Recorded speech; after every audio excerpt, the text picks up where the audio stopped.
കേരളത്തിലെ ആദ്യത്തെ അന്താരാഷ്ട്ര നിലവാരത്തിലുള്ള ഒരു സമഗ്രമായിട്ട് വിദ്യാഭ്യാസ സമുച്ചയമായി മുണ്ടേരി ഹയർ സെക്കൻഡറി സ്കൂൾ മാറിയിരിക്കുകയാണ്.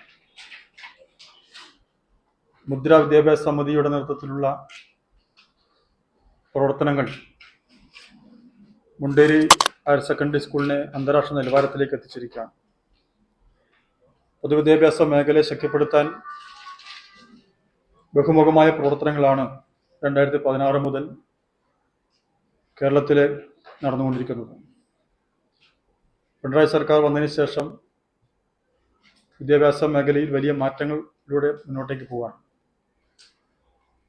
വിദ്യാഭ്യാസ അന്തരീക്ഷം തന്നെ മാറിയിട്ടുണ്ട്. പൊതുവിദ്യാഭ്യാസ സ്ഥാപനങ്ങൾ മികവിൻ്റെ കേന്ദ്രങ്ങളായി മാറിക്കഴിഞ്ഞിട്ടുണ്ട്. കൂടുതൽ കുട്ടികൾ ഇന്ന് പൊതുവിദ്യാലയങ്ങൾക്കകത്തേക്ക് വരികയാണ്. അപ്പം അതിന് ബഹുമുഖമായ പ്രവർത്തനങ്ങൾ കിഫ്ബി വഴി പശ്ചാത്തല സൗകര്യങ്ങൾ ഒരുക്കി മുന്നോട്ടേക്ക് പോകുന്നുണ്ട്. തദ്ദേശ സ്ഥാപനങ്ങളുടെ ഇടപെടലുണ്ട്. എന്നാൽ അതിൽ നിന്നെല്ലാം വ്യത്യസ്തമായി നമ്മുടെ ജില്ലയിലെ മുണ്ടേരി ഹയർ സെക്കൻഡറി സ്കൂൾ ഒരു ശ്രദ്ധേയമായ പ്രവർത്തനം അവിടെ നടന്നിട്ടുണ്ട്. നിങ്ങൾക്കെല്ലാം അറിയുന്ന കാര്യമാണ്. 1982 ആരംഭിച്ചിട്ടുള്ള ഒരു സർക്കാർ വിദ്യാലയമാണ് മുണ്ടേരി സ്കൂൾ. ഏറെ പരിമിതികൾക്കകത്തു നിന്നുകൊണ്ടാണ് ആ വിദ്യാലയം പ്രവർത്തിച്ചു വന്നിട്ടുള്ളത്. എന്നാൽ ബഹുമാനപ്പെട്ട രാജ്യസഭാ അംഗമായിരുന്ന ശ്രീ കെ രാഗേഷിന്റെ മുൻകൈയിൽ ആ വിദ്യാലയത്തിൽ വലിയ മുന്നേറ്റങ്ങൾ ഇപ്പോൾ നടത്തിയിട്ടുണ്ട്. മുദ്ര വിദ്യാഭ്യാസ സമിതി രൂപീകരിച്ചുകൊണ്ട് മുണ്ടേരി ഹയർ സെക്കൻഡറി സ്കൂളിനെ അന്താരാഷ്ട്ര നിലവാരത്തിലേക്ക് ഉയർത്താനുള്ള പ്രവർത്തനങ്ങളാണ് ഏതാണ്ട് കഴിഞ്ഞ 10 വർഷമായി അവിടെ സംഘടിപ്പിച്ചുകൊണ്ടിരിക്കുന്നത്. 2017 മെയ് 19 മുഖ്യമന്ത്രിയായിരുന്ന ശ്രീ പിണറായി വിജയൻ ആ പദ്ധതിയുടെ ഉദ്ഘാടനം നിർവഹിച്ചിട്ടുള്ളത്. ഇന്നിപ്പോൾ ഏതാണ്ട് 60 കോടിയിലധികം രൂപയുടെ വികസന പ്രവർത്തനങ്ങൾ ആ സ്കൂളുമായി ബന്ധപ്പെട്ടുകൊണ്ട് സംഘടിപ്പിക്കാൻ വേണ്ടി സാധിച്ചിട്ടുണ്ട്. അതിൻ്റെ ഭാഗമായി ഏറ്റവും നൂതനമായിട്ടുള്ള ഫിസിക്സ്, കെമിസ്ട്രി ലാബുകൾ, അതുപോലെ ബയോളജി, കമ്പ്യൂട്ടർ ലാബുകൾ, അതുപോലെ ഏറ്റവും ആധുനികമായിട്ടുള്ള ഇന്ത്യയിൽ തന്നെ ഏറ്റവും മികച്ചതെന്ന് കരാവുന്ന അഡ്വാൻസ്ഡ് റോബോട്ടിക് ലാബ് ഉൾപ്പെടെയുള്ള സംവിധാനങ്ങൾ മുണ്ടേരി ഹയർ സെക്കൻഡറി സ്കൂളിനകത്ത് നിന്ന് ഉറപ്പുവരുത്താൻ വേണ്ടി സാധിച്ചിട്ടുണ്ട്. അവിടെയുള്ള 36 ക്ലാസ് റൂമുകളിലും ഇന്ററാക്റ്റീവ് ഇലക്ട്രോണിക് ഫ്ലാറ്റ് പാനുകൾ, IFE പാനലുകൾ ആ ക്ലാസ് മുറികൾക്കകത്ത് സ്ഥാപിച്ചിട്ടുണ്ട്. അപ്പോൾ ഏറ്റവും ഗുണമേന്മയുള്ള ഡിജിറ്റൽ പഠന സൗകര്യം ആ സ്കൂളിനകത്ത് ഉറപ്പുവരുത്തി. നമ്മളെല്ലാം പണ്ട് ബ്ലാക്ക് ബോർഡിൽ ചോക്ക് കൊണ്ട് തെളിയാത്ത നിലയിൽ എഴുതി പഠിച്ചവരാണ്.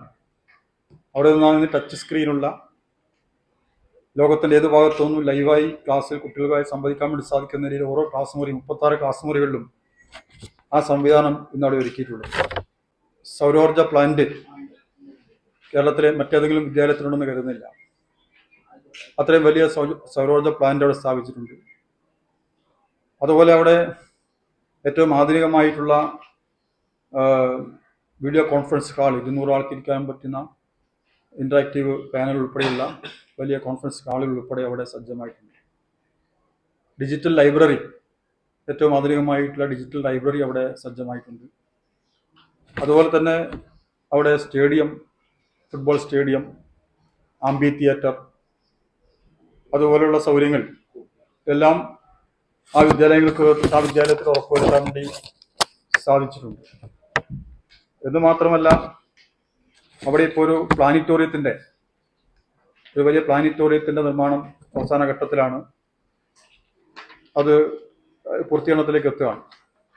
ഇതുമാത്രമല്ല, മുദ്രാ വിദ്യാഭ്യാസ സമിതിയുടെ ഭാഗമായി അവിടെ മുണ്ടേരി സ്കൂളിനോടൊപ്പം അതിനോട് ചേർന്നിട്ടുള്ള വിദ്യാലയങ്ങൾ അതൊരു ക്ലസ്റ്ററായി രൂപീകരിച്ചുകൊണ്ട് അവിടുത്തെ പ്രൈമറി വിദ്യാലയങ്ങളെ കൂടി ഇതിൻ്റെ ഭാഗമായി ഉൾപ്പെടുത്തി അവിടെയും മെച്ചപ്പെട്ട സൗകര്യങ്ങൾ ഏർപ്പെടുത്തി എന്നുള്ളതാണ് ഇതിൻ്റെ ഒരു പ്രത്യേകത.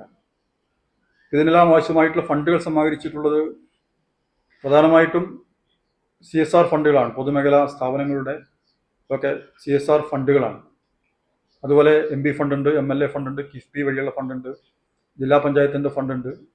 ഈ നിലയ്ക്കെല്ലാമുള്ള ഫണ്ടുകൾ ഉപയോഗപ്പെടുത്തിക്കൊണ്ടാണ് ഏതാണ്ട് 60 കോടിയിലധികം രൂപയുടെ വികസന പ്രവർത്തനം. ഇത് വലിയൊരു മാസ്റ്റർ പ്ലാൻ ഉണ്ടാക്കിയിട്ടാണ് ശ്രീ കെ രാഗേഷിന്റെ നിർദ്ദേശപ്രകാരം അവിടെ മുദ്രാവിദ്യാഭ്യാസ സമിതി ചർച്ച ചെയ്ത് അംഗീകരിച്ചിട്ടുള്ള വലിയൊരു മാസ്റ്റർ പ്ലാൻ. അത് ഘട്ടം ഘട്ടമായി അതെല്ലാം നമുക്ക് യാഥാർത്ഥ്യമാക്കാൻ വേണ്ടി സാധിച്ചു എന്നുള്ളതാണ് അതുമായി ബന്ധപ്പെട്ട് കാണാൻ വേണ്ടി സാധിക്കുന്നത്. അപ്പം അങ്ങനെ ആ ഒരു വലിയ മാസ്റ്റർ പ്ലാനിന്റെ ഭാഗമായി ഇതുവരെ പൂർത്തീകരിച്ചിട്ടുള്ള ആ പദ്ധതികളുടെ ആകെ ഒരു ഉദ്ഘാടനമാണ്. അന്താരാഷ്ട്ര നിലവാരത്തിലേക്ക് വിദ്യാലയം എത്തിച്ചേർന്നിട്ടുണ്ട്. ആ സ്കൂളിൽ പോയിട്ടുള്ളവർക്കറിയാം അത്രയും മികച്ച സൗകര്യങ്ങളോടുകൂടി ഒരു സർക്കാർ പൊതുവിദ്യാലയം മാറി എന്നുള്ളത് ഏറ്റവും സന്തോഷമായിട്ട് കാര്യമാണ്. അപ്പം അതിൻ്റെ ഉദ്ഘാടനമാണ് 10-ാം തീയതി വൈകുന്നേരം 3 മണിക്ക് കേരളത്തിൻ്റെ ബഹുമാനായിട്ടുള്ള മുഖ്യമന്ത്രി ശ്രീ പിണറായി വിജയൻ നിർവഹിക്കുന്നത്. അതുപോലെ തന്നെ നമ്മുടെ ജില്ലക്കാരനായിട്ടുള്ള നമ്മുടെ പുരാവസ്തു പുരാവരാഗ രജിസ്ട്രേഷൻ വകുപ്പ് മന്ത്രി ബഹുമാനപ്പെട്ട രാമചന്ദ്രൻ കടന്നപ്പള്ളിയാണ് ആ ചടങ്ങിൽ അധ്യക്ഷത വഹിക്കുക. ജില്ലാ പഞ്ചായത്ത്, ബ്ലോക്ക് പഞ്ചായത്ത്, ഗ്രാമപഞ്ചായത്ത് പ്രസിഡന്റുമാർ, മറ്റ് ജനപ്രതിനിധികൾ, MP ഉൾപ്പെടെയുള്ള മറ്റാളുകളെല്ലാം ആ ചടങ്ങിനകത്ത് പങ്കെടുക്കുന്നുണ്ട്. എല്ലാവരെയും ആ ചടങ്ങിലേക്ക് ക്ഷണിക്കുകയാണ്.